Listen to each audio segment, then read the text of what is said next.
कल जब तेलंगाना के मुख्यमंत्री केसीआर और बिहार के मुख्यमंत्री नीतीश कुमार ने साझा प्रेस कॉन्फ्रेंस किया तो एक बहुत ही अजीबोगरीब नजारा दिखा। पत्रकारों ने केसीआर से सीधा सवाल पूछा कि क्या आप नीतीश कुमार का समर्थन करेंगे प्रधानमंत्री पद के लिए। तो केसीआर का जवाब और नीतीश की प्रतिक्रिया को देखकर वहां एक बहुत ही अजीबोगरीब माहौल पैदा हो गया।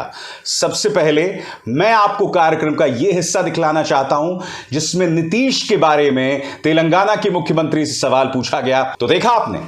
देखिए, वैसे सवाल भी वाजिब था और जवाब भी वाजिब था, क्योंकि जब केसीआर यहां पहुंचे हैं, और केसीआर क्यों पहुंचे मैं आपको बताता हूं। केसीआर के पहुंचने की दो वजह है। पहली वजह, केसीआर ममता बनर्जी और अरविंद केजरीवाल के अलावा वो चेहरे हैं जिनकी अपनी महत्वाकांक्षाएं हैं प्रधानमंत्री पद को लेकर। यही नहीं, वो विपक्ष को एक मंच पर लाना चाहते हैं कांग्रेस के अलावा। वो इस मंच से कांग्रेस को अलग रखते हैं, नंबर एक। नंबर दो, क्या आप जानते हैं कि नीतीश और तेजस्वी एक साथ जो आए उसमें केसीआर की एक बहुत बड़ी भूमिका थी। यानी कि केसीआर अगर इस मंच पर मौजूद थे तो उसकी दोहरी अहमियत थी। नंबर एक, वो भारतीय जनता पार्टी के खिलाफ विपक्ष को एक मंच पर लाने का प्रयास कर रहे हैं, और दूसरा, बिहार के अंदर भारतीय जनता पार्टी को जो पटखनी मिली है, जो मुंह के बल वो गिरी है, उसके पीछे केसीआर की सोच भी है। यही नहीं दोस्तों, केसीआर से राहुल गांधी के बारे में सवाल भी पूछा गया। अब इसके बाद वहां क्या माहौल हो गया और नीतीश कुमार कितने शर्मिंदा हुए। यानी कि नीतीश कुमार लगातार असहज थे। वो चाह रहे थे कि केसीआर भी प्रेस कॉन्फ्रेंस से उठ जाएं। वो चाह रहे थे कि इस सवाल का जवाब न दिया जाए। और बात भी वाजिब है कि भाई अभी तो यह महज शुरुआत है, और ऐसे में प्रधानमंत्री पद के चेहरे की बात करना तो बहुत दूर की कौड़ी है।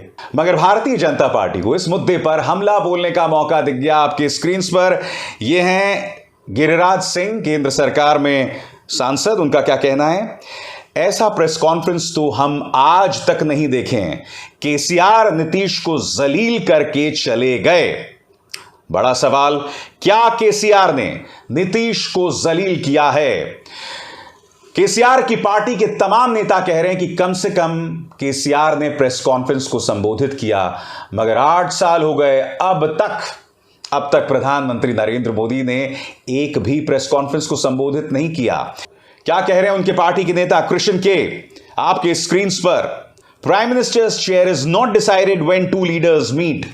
इन्होंने कहा कि प्रधानमंत्री पद का फैसला तब नहीं होता जब दो लोग मिलते हैं। ये लोकतंत्र नहीं है। हमें इस बात का गर्व है कि हमारे नेता केसीआर जी, नीतीश जी ने एक साझा प्रेस कॉन्फ्रेंस को संबोधित किया, मगर एक तरफ मोदी जी हैं जिन्होंने 8 सालों में एक भी प्रेस कॉन्फ्रेंस को संबोधित नहीं किया। और यहां पर उनके पार्टी के नेता दो तस्वीरों का हवाला दे रहे हैं। एक तस्वीर में आप देख सकते हैं कि नीतीश कुमार केसीआर से कह रहे हैं कि भाई आप उठ जाइए, अब चलिए। और दूसरे तस्वीर में जब एक प्रेस कॉन्फ्रेंस हुआ था दिल्ली के भाजपा दफ्तर में, तब जब भी प्रधानमंत्री नरेंद्र मोदी से सवाल किया जा रहा था वो बार बार अमित शाह की तरफ इशारा कर रहे थे। ये वो तस्वीर है दोस्तों, ये वो ऐतिहासिक तस्वीर है जिसका हवाला केसीआर के नेता दे रहे हैं, जिसमें प्रधानमंत्री नरेंद्र मोदी से सवाल पूछा गया था और उन्होंने कोई जवाब नहीं दिया। देखिए, मैं आपको बताता हूं, विपक्ष की कई मोर्चों पर चुनौतियां हैं और मेरी बात ध्यान से सुनिएगा। सबसे पहली बात, क्षेत्रीय नेताओं में ऐसे कई नेता हैं जिनकी अपनी महत्वाकांक्षाएं हैं प्रधानमंत्री पद पर पहुंचने की। नीतीश कुमार इस बात को खारिज कर देते हैं, मगर आप जानते हैं कि तेजस्वी यादव चाहते हैं कि नीतीश कुमार जो हैं वो देश के प्रधानमंत्री बने। केसीआर की अपनी महत्वाकांक्षाएं हैं। ममता बनर्जी, आपको याद होगा, उत्तर प्रदेश में वो अखिलेश यादव के साथ लगातार दिखाई दी, उनके साथ फुटबॉल भी खेल रही थी मंच पर। तो ये तमाम तस्वीरें हमारे सामने मौजूद थी। फिर अरविंद केजरीवाल, वो लगातार आम आदमी पार्टी को एक राष्ट्रीय विकल्प के तौर पर पेश कर रहे हैं। और फिर कांग्रेस की अपनी दावेदारी तो है ही। तो सबसे बड़ी चुनौती विपक्ष के सामने यह है कि दावेदार कई हैं। बड़ा प्रश्न यहां पर कि क्या ये लोग अपनी दावेदारी को एक तरफ रखकर भारतीय जनता पार्टी को साझा चुनौती दे पाएंगे।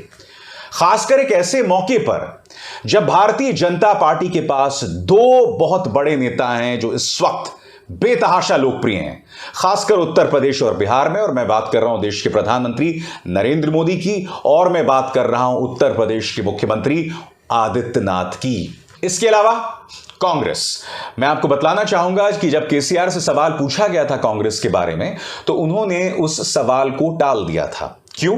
क्योंकि केसीआर तेलंगाना के अंदर कांग्रेस से लड़ाई लड़ रहे हैं।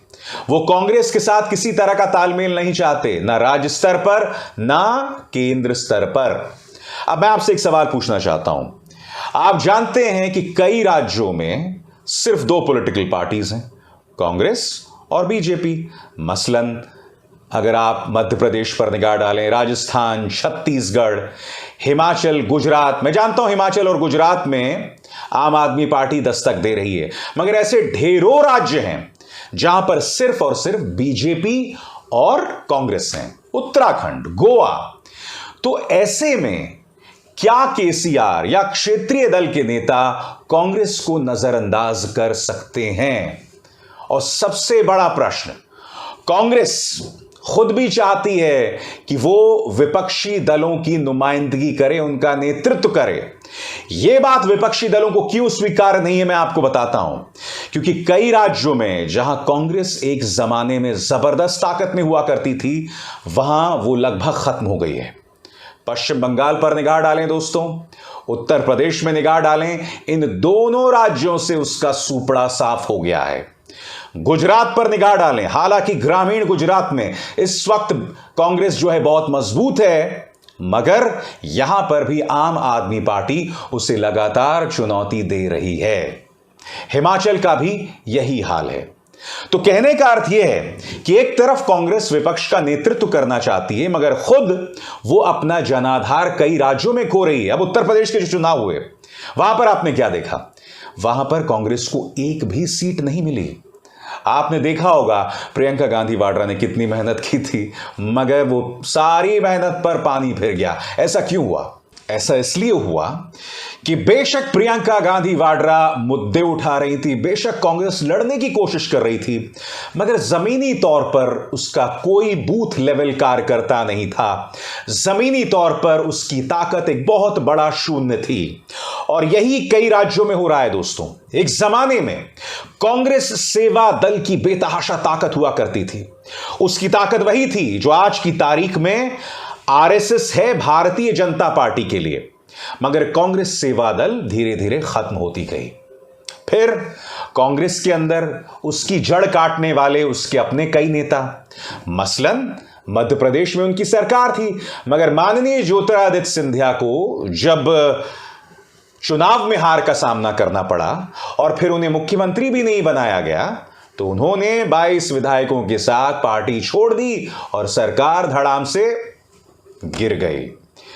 यही हाल कई राज्यों का हो रहा है जहां कांग्रेस के पास जनादेश आता है, मगर उस जनादेश को भी छीन लिया जाता है।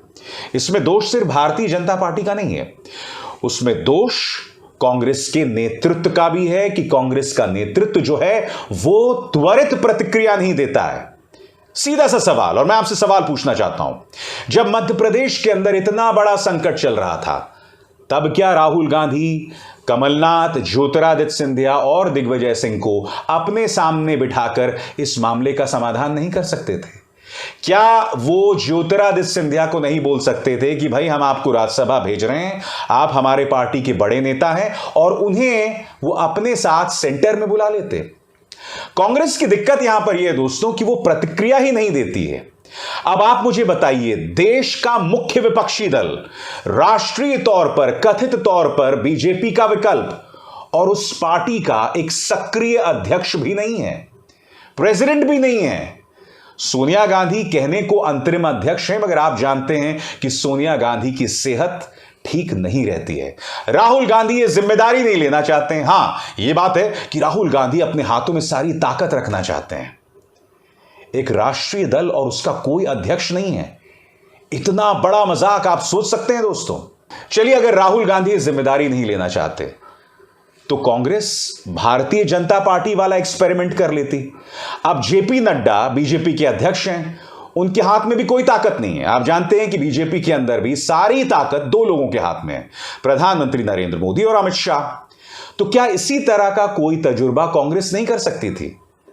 कांग्रेस लगातार राजनीतिक तौर पर अपने आप को कमजोर कर रही है, अपने आप का मजाक बना रही है, और इसी का परिणाम है कि कई पार्टी के नेता उन्हें छोड़कर जा रहे हैं। ज्योतिरादित्य सिंधिया की मैंने आपको मिसाल दी, जितिन प्रसादा भी आपके सामने, आरपीएन सिंह भी हैं, गुलाम नबी आजाद भी हैं। हालांकि ये सभी लोग सिर्फ स्वार्थ की वजह से इन्होंने पार्टी को छोड़ा, सिर्फ इसलिए कि इन्हें भारतीय जनता पार्टी की गोद में जाकर बैठना था। मगर आप कुछ भी कह लें, इन्होंने पार्टी छोड़ी ना, छोड़ी कि नहीं बताइए। और एक और वजह है कि विपक्ष को साथ आना पड़ेगा। आपको याद होगा भारतीय जनता पार्टी के अध्यक्ष जेपी नड्डा का बयान कि अगर भारतीय जनता पार्टी की ताकत बढ़ती रही तो क्षेत्रीय दल खत्म हो जाएंगे। और यह बयान उन्होंने कहीं और नहीं, बिहार में कहा था, उस वक्त जब नीतीश के साथ उनकी साझा सरकार चल रही थी। यानी कि बीजेपी चाहती है कि देश का संघीय ढांचा खत्म हो जाए, बीजेपी चाहती है टीआरएस खत्म हो जाए, बीजेपी चाहती है टीएमसी खत्म हो जाए, शिवसेना उन्होंने लगभग खत्म कर दी। इसी तरह से वो देश के तमाम क्षेत्रीय दलों को खत्म करना चाहते हैं। और अगर वो ऐसा राजनीतिक तौर पर कर रहे होते तो बात समझ आती, यानी कि अगर देश की जनता उन्हें चुनती तो बात समझ आती। मगर ये सब कैसे किया जा रहा है?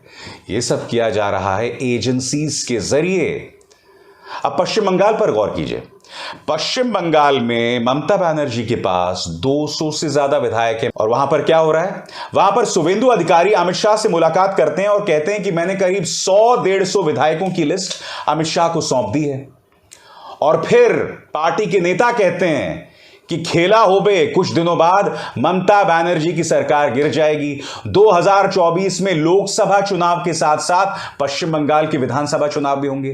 यानी कि जिस राज्य में ममता बनर्जी के पास लगभग 2/3 सीटें हैं, वहां पर भी भारतीय जनता पार्टी सरकार गिराना चाहती है। और कैसे? पैसे के बल पर, साम दाम दंड भेद, यानी कि एजेंसीज के बल पर, सीबीआई, इनकम टैक्स, ईडी के बल पर। और उन्होंने इसका इस्तेमाल महाराष्ट्र में बखूबी किया, झारखंड में वही खेल चल रहा है। यानी कि तमाम जगहों से क्षेत्रीय दलों को खत्म करना चाहते हैं। विपक्ष को इस एक वजह से एक मंच पर आना ही होगा, वरना लोकप्रियता की वजह से नहीं, सिर्फ एजेंसीज के दम पर भारतीय जनता पार्टी का एक छत्र राज हो जाएगा तमाम राज्यों में। और जिन राज्यों में उसे राजनीतिक तौर पर सफलता नहीं मिलेगी, उन राज्यों में वो राष्ट्रपति शासन लागू कर देगी। मेरे इन शब्दों को याद रखिएगा। तो ये तमाम मुद्दे हैं जिसकी वजह से विपक्ष की जो एकता है वो एक बहुत बड़ा सवालिया निशान बना हुआ है, एक बहुत बड़ा प्रश्न चिन्ह बना हुआ है। और इसे संबोधित नहीं किया गया तो 2024 तो बहुत दूर की बात है दोस्तों। 2029 में भी भारतीय जनता पार्टी को हटाना विपक्ष के लिए बहुत मुश्किल होने वाला है। अभिसार शर्मा को दीजिए इजाजत। नमस्कार।